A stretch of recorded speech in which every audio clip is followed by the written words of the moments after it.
मुलाचा पुण्यामध्ये फ्लॅट नाही?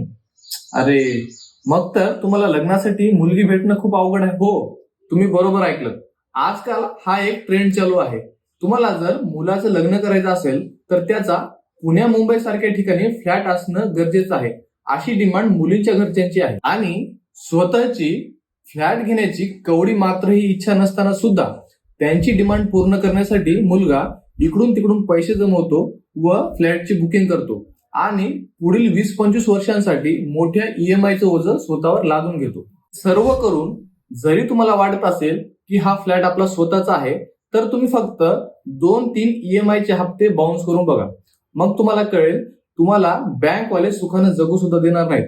आणि दुसरीकडे तुम्ही हा सगळा खटाटोप करून जिला लग्न करून घरी आणलेला आहे, ती जर घरामध्ये बरोबर राहत नसेल, फिर तो बेटा तू गया, तू ना घर का रहा ना घाट का. त्यामुळे असं काही करण्यापूर्वी मुलांनी 10 वेळा विचार करावा.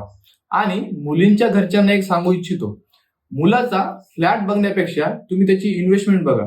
त्याचा स्वभाव, त्याच्या सवयी, त्याचा जीवनाकडे बघण्याचा दृष्टिकोन जर तुम्ही बघितला तर तुमची मुलगी त्याच्यासोबत जास्त आनंदी राहील असं मला वाटतं.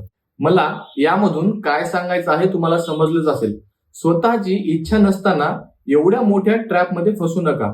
तेच पैसे तुम्ही म्युच्युअल फंड मध्ये इन्व्हेस्ट करा, कारण सध्याची परिस्थिती पाहता फ्युचरमध्ये तुमची बायको तुमची काळजी घेईल का नाही सांगता येत नाही, पण तुमचा म्युच्युअल फंडचा पोर्टफोलिओ नक्कीच तुमची काळजी घेईल.